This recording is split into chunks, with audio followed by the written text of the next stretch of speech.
a grabar. Bien, ¿tienen algún comentario o tienen alguna pregunta hasta acá?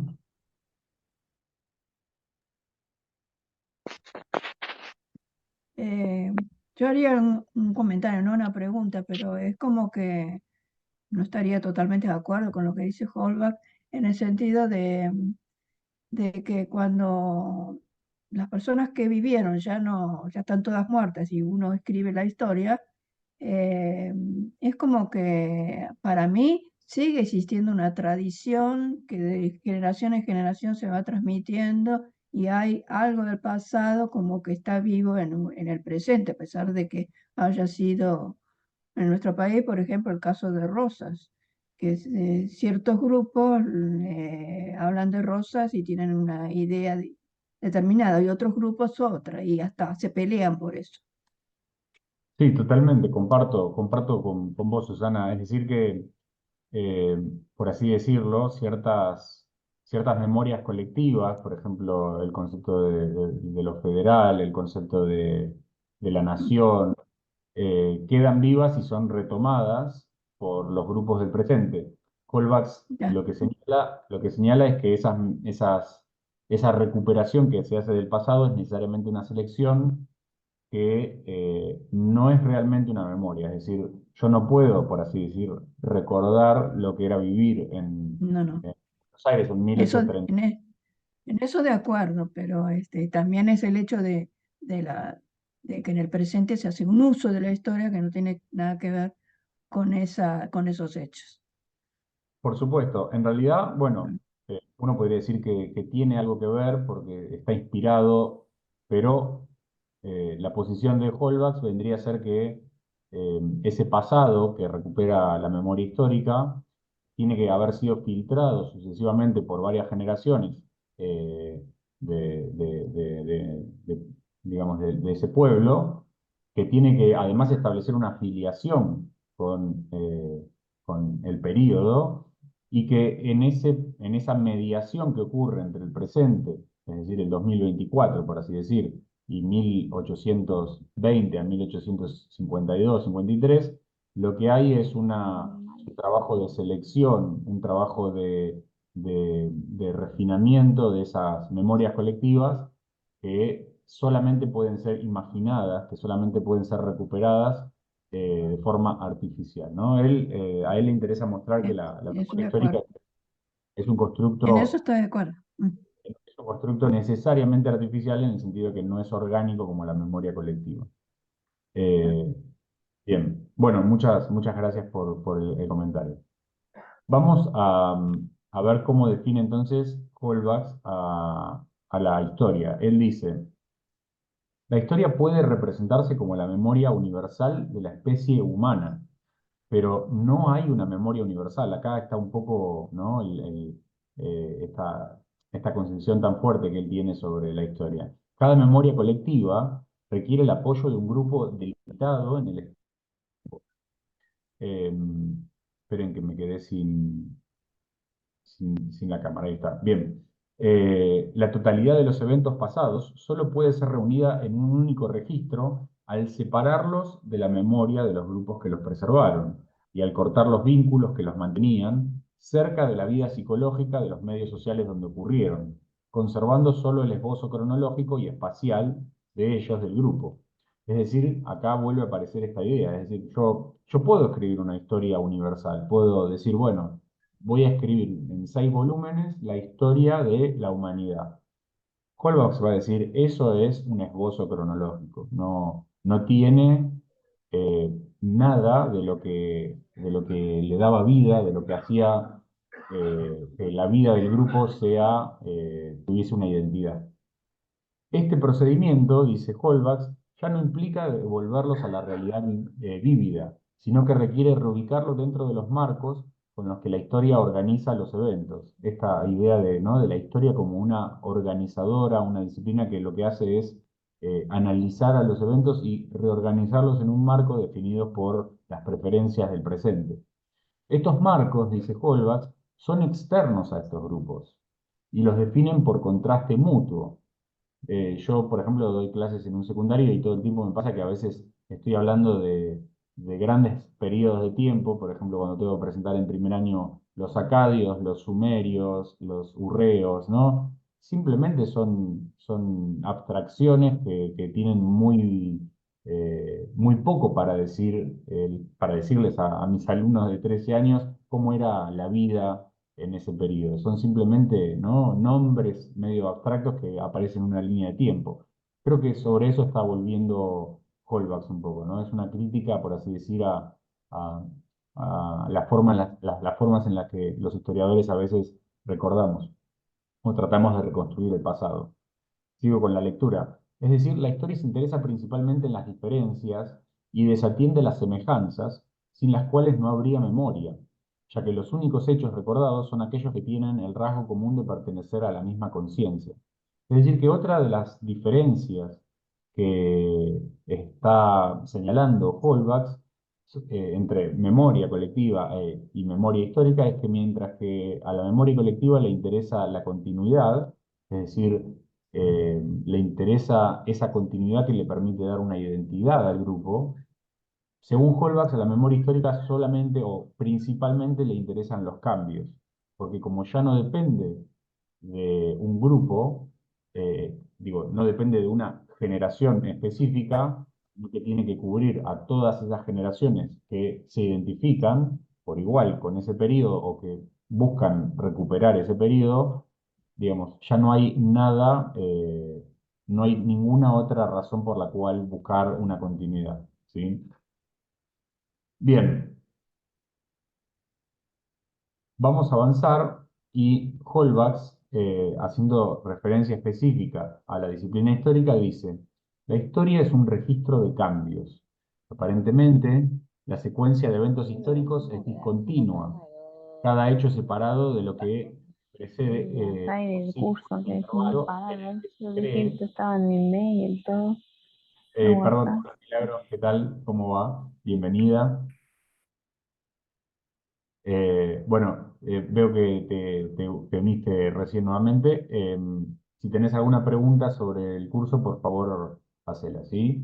Bien, entonces lo que estábamos diciendo es que, según Holbach, la historia es un registro de cambios y que la secuencia es aparentemente discontinua. Es decir, yo puedo, por ejemplo, periodizarla y decir que desde 1946 hasta 1955 hubo un régimen democrático, que desde 1955 en adelante hubo una sucesión de regímenes democráticos y regímenes autoritarios, eh, pero eso no me dice demasiado del periodo en sí, ¿no? Dice Holbach, la secuencia de eventos históricos es discontinua, cada hecho separado de lo que precede o sigue por un intervalo en el que se cree que no ha sucedido nada, pero en realidad aquellos que escriben la historia y prestan atención primordial a los cambios y diferencias, entienden que pasar de una diferencia a otra requiere el desarrollo de una secuencia de transformaciones de la cual la historia percibe solo la suma, en el sentido de cálculo integral, o el resultado final.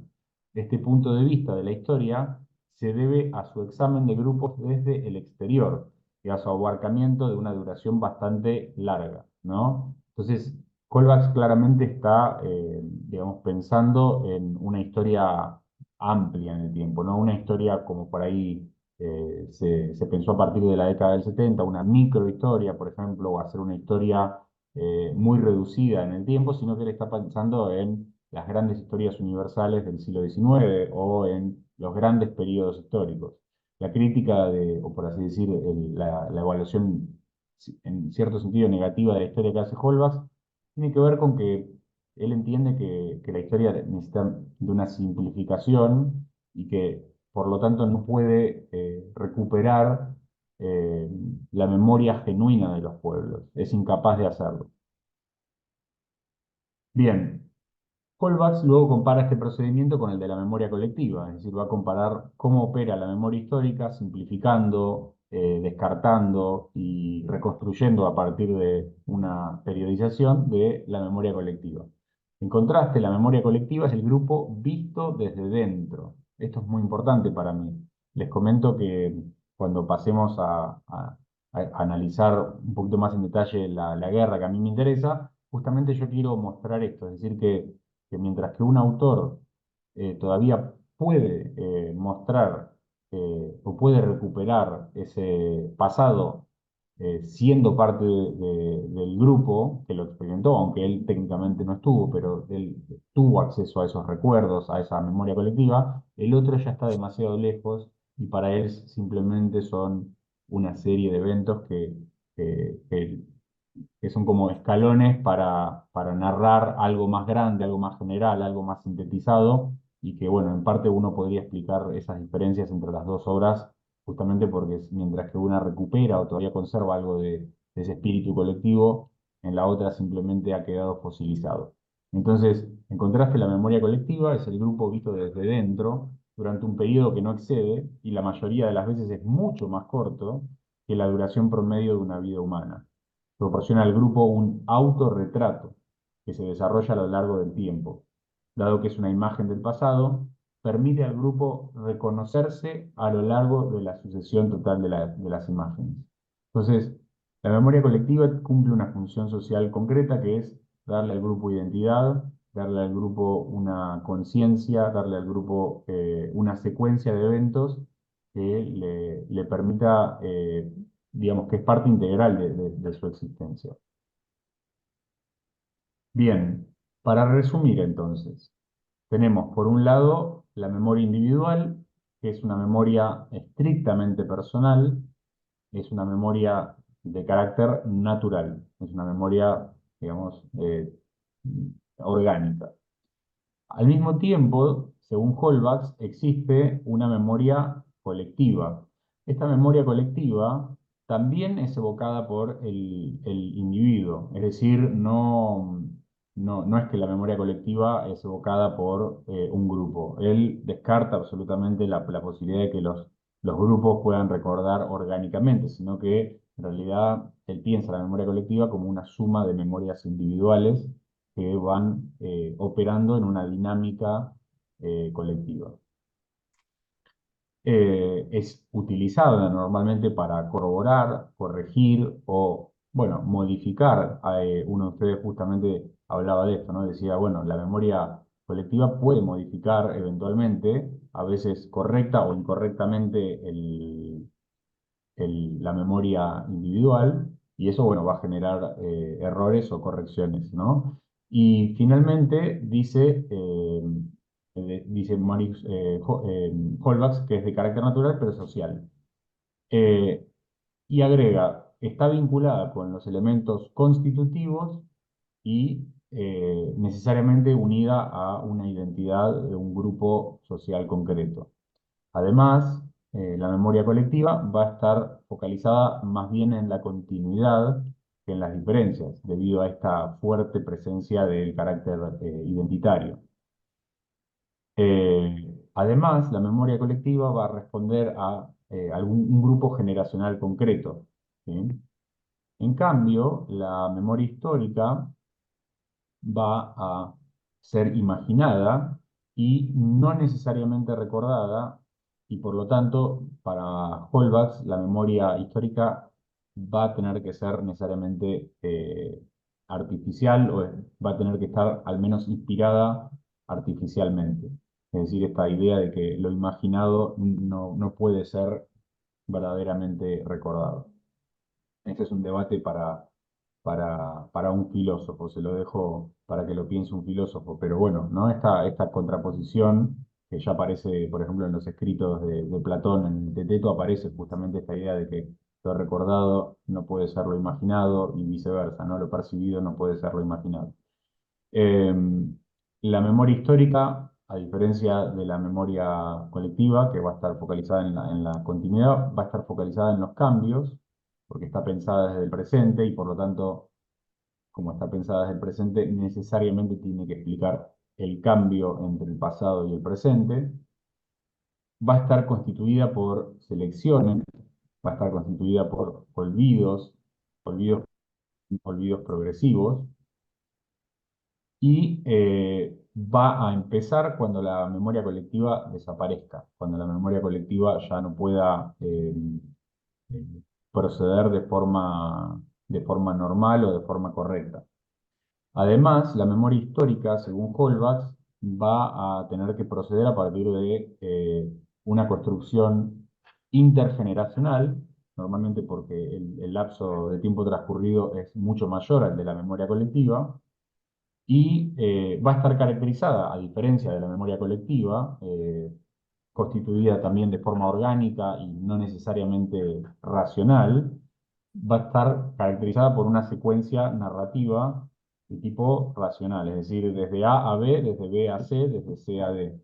Es decir, como el presente va a estar detrás de esa organización, normalmente y debido a que la historia es una disciplina que en sus prácticas de comunicación necesita constituirse como una narración, esto, esto lo va a retomar mucho la academia anglosajona en la década del 70 y del 80, todo lo que tiene que ver con el giro lingüístico. Hay un texto muy bueno que se llama Meta History o Meta Historia de Hayden White.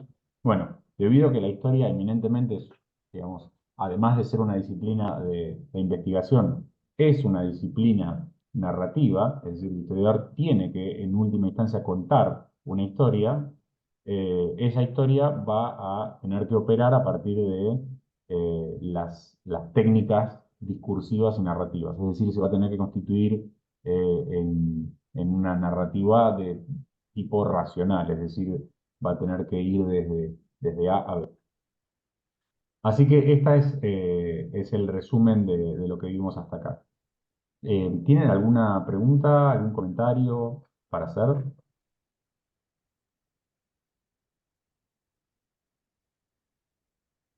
Bien. Bueno, si esto está claro, digamos, este sería el marco teórico más importante para después pasar a lo histórico y a lo filológico. Podemos pasar a hablar de estudios más específicos sobre memoria colectiva que van a aparecer después de los trabajos de Holbach.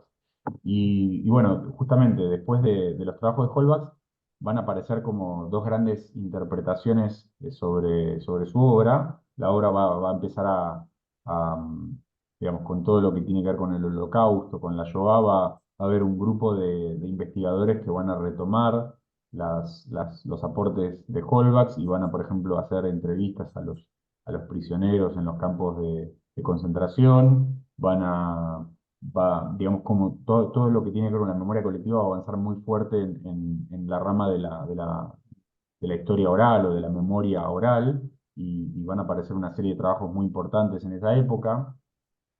También van a haber muchos estudios, los antropólogos van a tomar muchos de los aportes de Holbach y van a tratar de examinar cómo funciona la memoria, por ejemplo, en las sociedades ágrafas, las sociedades, por ejemplo, tribales o las sociedades en donde no hay un soporte escrito tan evidente. Eh, Incluso se van a hacer algunos préstamos por parte de historiadores que van a tratar de examinar la cuestión de la memoria colectiva en sociedades ágrafas o ágrafas del pasado. Y bueno, justamente acá es donde los aportes se vuelven más cercanos a lo que a mí me interesa, que es ver cómo los estudios de la memoria pueden afectar al estudio de las sociedades clásicas, ¿sí? Las sociedades que a mí me interesan, que son las sociedades antiguas como las sociedades griegas y romanas.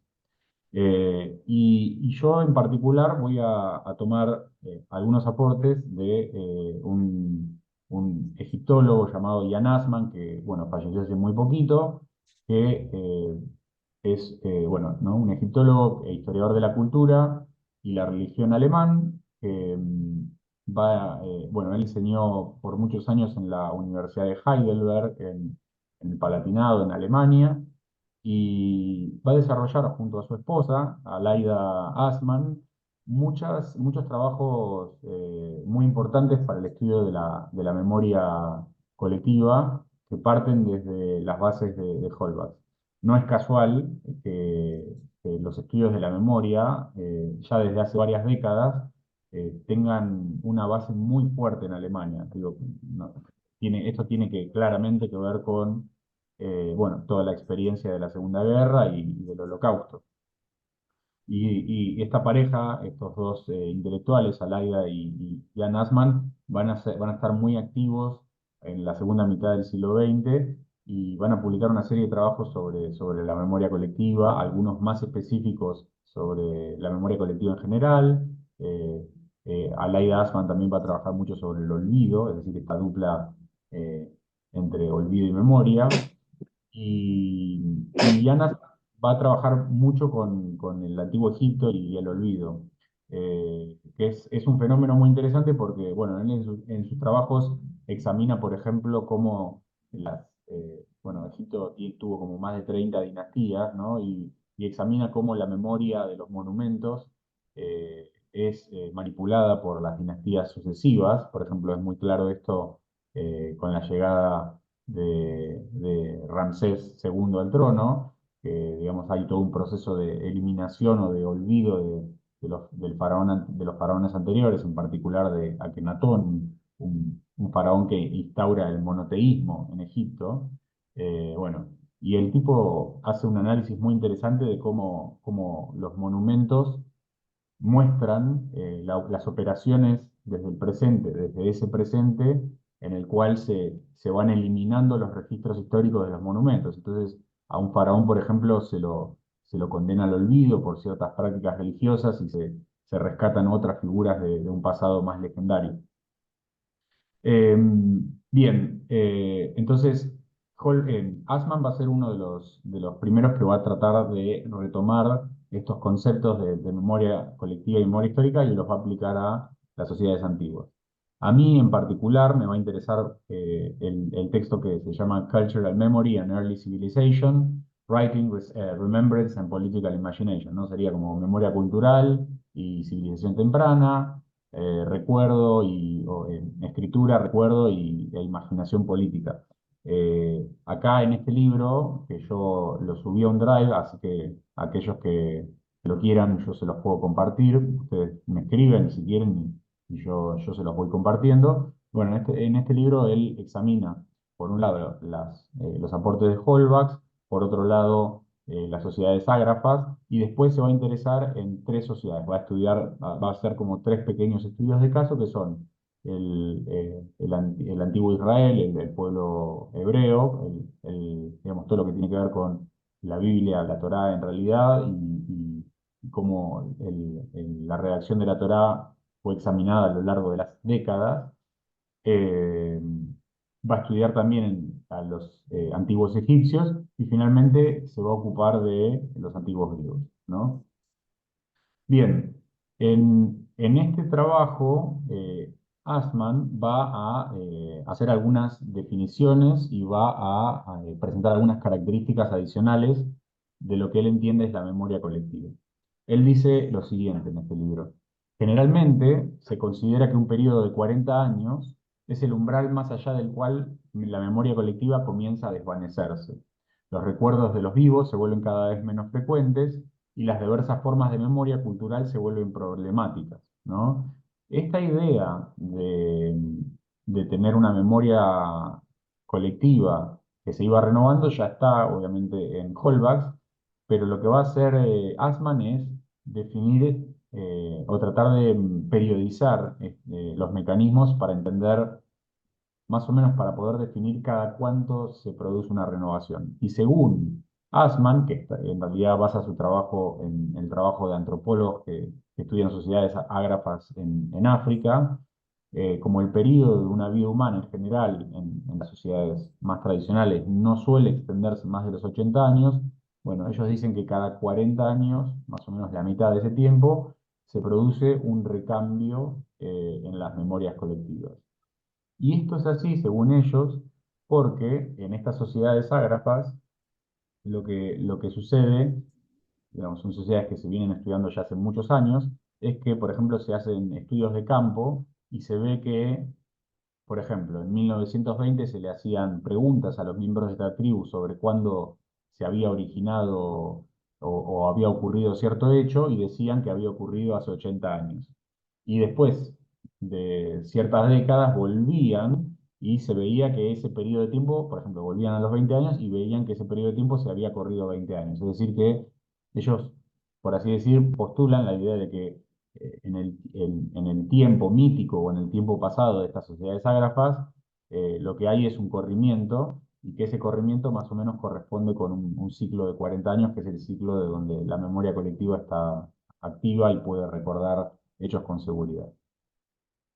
Y a mí me interesa esto, ¿no? Esta idea de que las formas de la memoria cultural puedan volverse problemáticas, es decir, que estas memorias no necesariamente son memorias que son lineales, sino que, bueno, empiezan a tener interferencias, las memorias intergeneracionales empiezan a cambiar, y en este intercambio es cuando se produce la renovación, ¿no? Esto es en sociedades ágrafas. Entonces, esto le va a permitir a Assmann hablar de una cultura de la memoria, ¿no? Él habla de una cultura de la memoria que debe renovarse continuamente con cada generación. Este proceso, obviamente, va a depender de la selección que cada grupo haga desde el presente.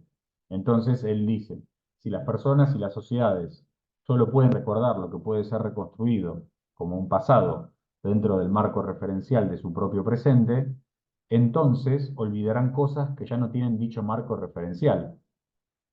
La memoria vive y sobrevive a través de la comunicación, y si ésta se interrumpe, o si los marcos referenciales de la realidad comunicada desaparecen o cambian, entonces la consecuencia es el olvido. Y bueno, creo que acá Assmann pone la atención sobre un aspecto fundamental, que es que en algún sentido, bueno, esto lo decía Nietzsche, ¿no? Que lo que caracteriza a las sociedades humanas, más que la memoria, es el olvido. Es decir, el olvido es, por así decir, o tiene que haber sido durante miles y miles de años, antes del desarrollo de soportes escritos, la característica fundamental. Y yo diría que incluso una vez que nosotros tenemos escritura, el olvido siempre necesariamente va a ser más abarcativo, más generalizado y más importante en términos generales que la memoria, es decir, nuestra capacidad como individuos para recordar, o incluso nuestra capacidad como sociedad para recordar, tiene limitaciones, ¿sí? No sé qué ocurrirá con todos los avances, por ejemplo, en computación cuántica, o los avances en las capacidades de la sociedad para recordar y para retener información, pero es bastante claro, al menos para mí, que el olvido es prácticamente imposible de evitar, y que por lo tanto las sociedades tienen que simplificar y tienen que hacer una selección para poder recordar eficientemente, ¿no? Y bueno, en esa selección muchas veces tienen que ocurrir simplificaciones. No sé si quieren hacer alguna pregunta o algún comentario.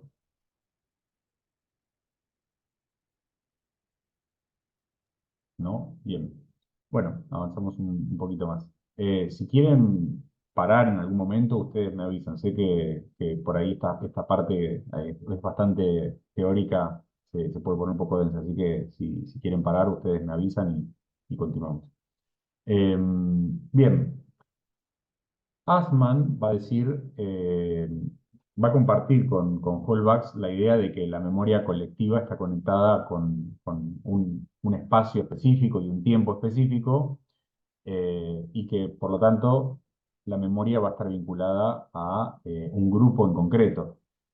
Pero Assmann, fíjense que Assmann es bastante posterior, tiene unos 50 o 60 años menos que Holbach. Assmann ya está claramente influido por las nuevas corrientes de historiográficas, es decir, ya no mira la historia de forma positivista, o no la piensa de forma positivista como Holbach, ¿sí? Entonces él va a escribir, por ejemplo, en este libro que les acabo de mencionar, lo siguiente.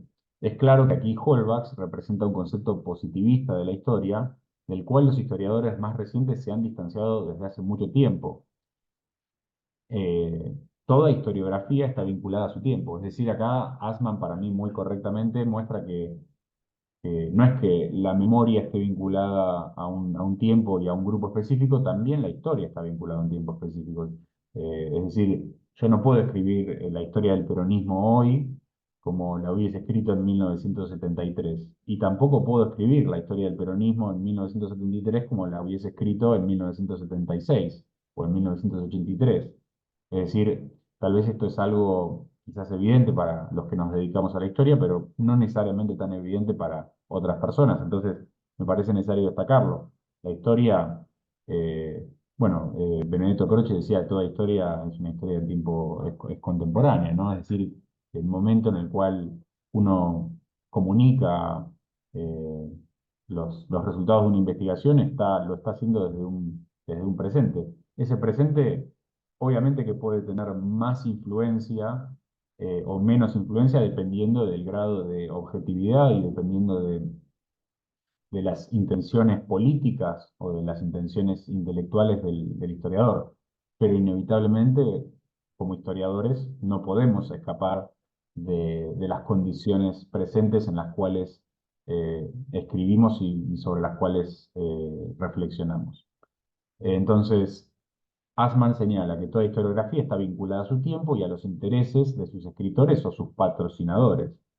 Es por esto que la distinción entre memoria e historia, en el sentido de historiografía, como la dibuja Holbach, ya no resiste el escrutinio, y en cambio la historiografía se clasifica como un tipo particular de memoria social. Yo cuando leí esto por primera vez fue como, ¿no? Eh, fue muy importante para mí porque recuerdo que justamente esta reflexión afectaba de forma directa lo que yo quería decir, es decir, estaba muy conectada con lo que venía pensando hace un tiempo al leer a Tito Livio y a Polibio, que son mis fuentes históricas. Es decir, es claro que ningún historiador está aislado de su tiempo y que el historiador participa de esa memoria cultural y por lo tanto es parte incluso de un grupo que sea real o imaginado, es parte de un grupo y por lo tanto la forma de recordar también depende de esa identidad y de esa construcción. Em, en vez de usar estas categorías, las categorías que va a usar Holbach, la memoria colectiva y memoria histórica, Assmann va a preferir distinguirlas de otra forma. Él va a decir que hay una memoria comunicativa, está vinculada con el pasado más reciente y que va a estar ligada a grupos bien específicos, ¿sí? Bien concretos. Y en cambio va a hablar de una memoria cultural o memoria más extendida, entre las cuales, pero no exclusivamente, se va a encontrar la memoria histórica. Por ejemplo, en las sociedades ágrafas que Assmann va a estudiar, eh, esta última forma de memoria cultural son, por ejemplo, los mitos. Entonces, un mito eh, puede ser un tipo de memoria histórica, por así decir, que es de largo plazo y por lo tanto a través de múltiples generaciones fue operando distintas selecciones, simplificaciones e incluso no necesariamente se convirtió en un relato racional, sino que fue incorporando elementos mágicos y con el paso del tiempo, bueno, se cristalizaron en un relato mágico religioso, ¿no? Y Assmann vincula a este tipo de formas de la memoria cultural de largo alcance con las ceremonias. Él dice que los pueblos que construyen su memoria cultural sin recurrir necesariamente al soporte escrito, van a construir o van a reconstruir este tipo de memoria a partir de fiestas, danzas, recitaciones, rituales que se van sucediendo de forma periódica.